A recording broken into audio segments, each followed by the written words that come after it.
I'm with Governor State University, and we are very fortunate to be partnering with the Library of Congress. How many of you have gone to the Library of Congress website? How many of you have gone within the last 6 months? Library of Congress has changed. It changes dramatically. We are part of a program called Teaching with Primary Sources. ARIS is just one of the many things that we do. We are so grateful to be part of the Library of Congress. Now that Common Core says primary sources, we got them. How many people in here are familiar with computational thinking? And that's why you're here. Good. And you need to follow through with these 5 dispositions, but we know that ARIS seems to touch upon these in various ways because of the creation that you can do yourself with this app. It's not an app you use, it's one that you create with. Classroom, I was taking a look at all the different games that are available on ARIS, and there's everything from biology games all the way to PE games.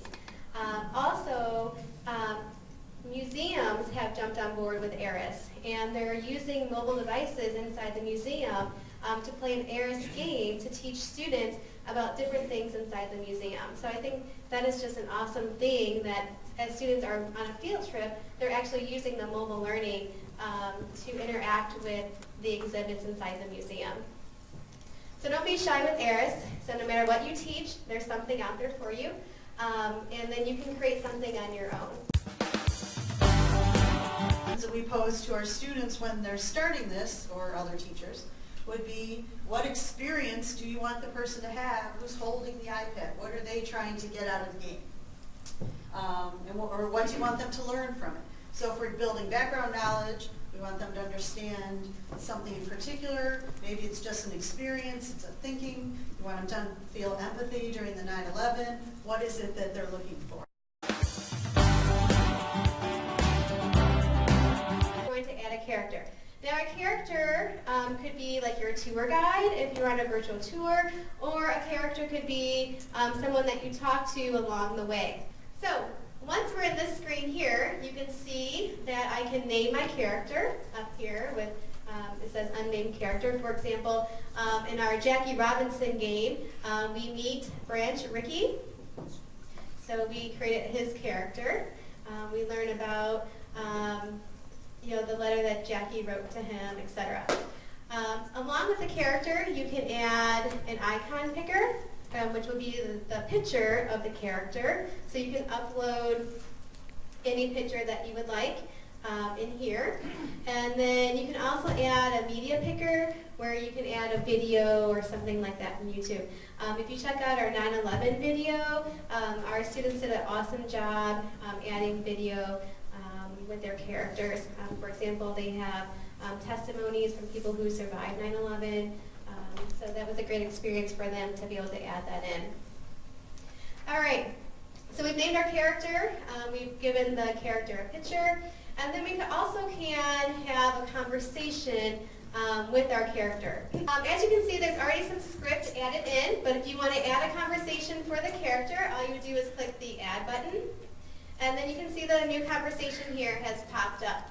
Now, this is a little bit backward because you would think that the character would speak first, or the person speaking first would go in the first box, and then the second one would be the person who replies. But it's actually backward. All right, so we know that we can interact with characters in our game. We can have a conversation with them. They can show us a picture. We can see a video, etc. The next thing that we can interact with is an item.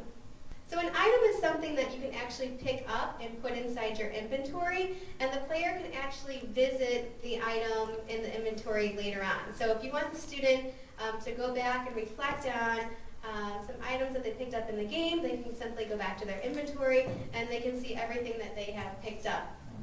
So, for example, we have created a letter to Branch Rickey. We actually used the Library of Congress to find a primary source, find the actual letter that Jackie Robinson wrote to him, and we used it as an item.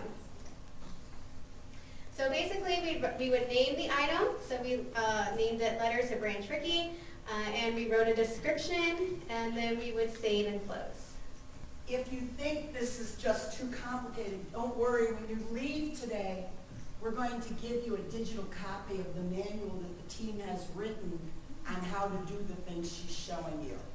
Right? Because actually, this is like a 2-day workshop that we walk people through. This is sort of wet your whistle, wet your ideas.